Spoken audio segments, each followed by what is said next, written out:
Renato De Fusco, historian of architecture and design, explains to us how design refers to the production of objects that originate from a project, carrying both aesthetic and functional values, and are reproducible in unlimited series thanks to industrial techniques.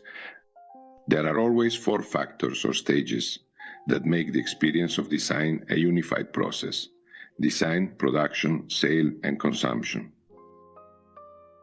Thonet's production originated from a technical invention that involved moistening wooden elements in the presence of intense heat in order to bend them. These elements, placed in metal molds, are then left to dry to set their shape. The fewer the number of elements to be processed, the lower the costs. A bent piece, unlike a piece cut from within a board, offers 3 major advantages: enormous strength thanks to the grain running parallel to the curve, combining solidity with flexibility. To break it, one would need to apply weights 5 or 6 times greater than the normal loads it is designed to bear.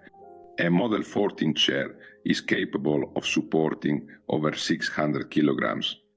Additionally, there is material efficiency. A curved armrest requires a bar of about 1 cubic decimeter. If, on the other hand, it is made from a board, at least 10 cubic decimeters are needed. The difference is waste.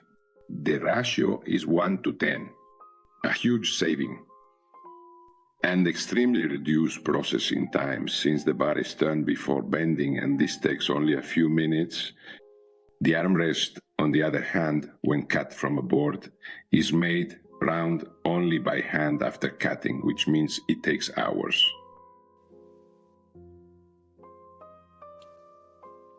Michael Thonet was born in Beaupard, in Prussia, in the last years of the 18th century.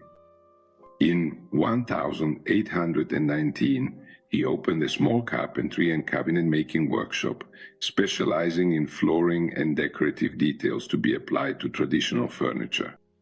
In 1830, he began experimenting with bending wood, and in 1842 he moved to Vienna, where the minister of the Austrian emperor assured him support and commissions. In the same year, he obtained patents for his bentwood technique. Several large workshops were built for the mass production of furniture, and there were many retail outlets all over the world. By the end of the century, he was producing 4,000 pieces of furniture a day, and 50 million units of chair number 14 were sold in just over 40 years. The 14 was made up of only 6 assembled pieces. The backrest and the rear legs were formed from a single piece.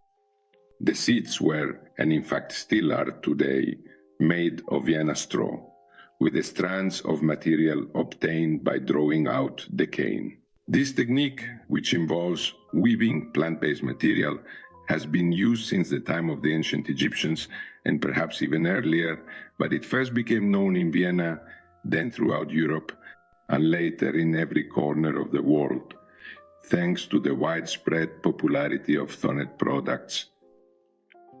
The design was carefully aimed at providing a product that could be easily disassembled and reassembled endlessly, using the minimum number of parts and weight. As a result, packaging bulk was optimized and reduced to a minimum, making it possible to ship the products even to the most remote places at a low cost. 36 chairs of the Model 14, along with their screws and bolts, are packed into a single cubic meter. Someone once said, IKEA is the Thonet of the 20th century. This statement is certainly true and rightly highlights the pioneering genius of Michael Thonet. Throughout its history, the Gebrüder Thonet factory has produced not only chairs or bentwood furniture, but also tennis rackets, skis, oak office furniture, tubular metal furniture, and upholstered pieces. And production continues to this day. When the patent expired, an incredible number of competing companies emerged, reproducing the same Thonet models and marketing them with the same catalog numbers. From this perspective, Thonet design has proven to be the most imitated and copied of all time. Sometimes, these very imitators become particularly original themselves and produce objects of great value and distinctive design, such as the models from the 371 series designed by Joseph Hoffman, a leading figure of the Viennese secession, which were produced and marketed starting in 1908 by Jacob Joseph Kohn, or the egg-shaped rocking chair number 267 produced by Società Anonima Antonio Volpe of Udine. Until just a few decades ago, antique dealers often looked at this type of artifact with a certain detachment, devaluing the product because it was considered of little worth and mass-produced, never wanting to grant these creations the status of a true style. This is due to a profound ignorance, in the sense of a lack of knowledge about the market, the history, and the production of steam-bent wooden furniture. However, things are changing, and today some particularly rare pieces are reaching significant market values.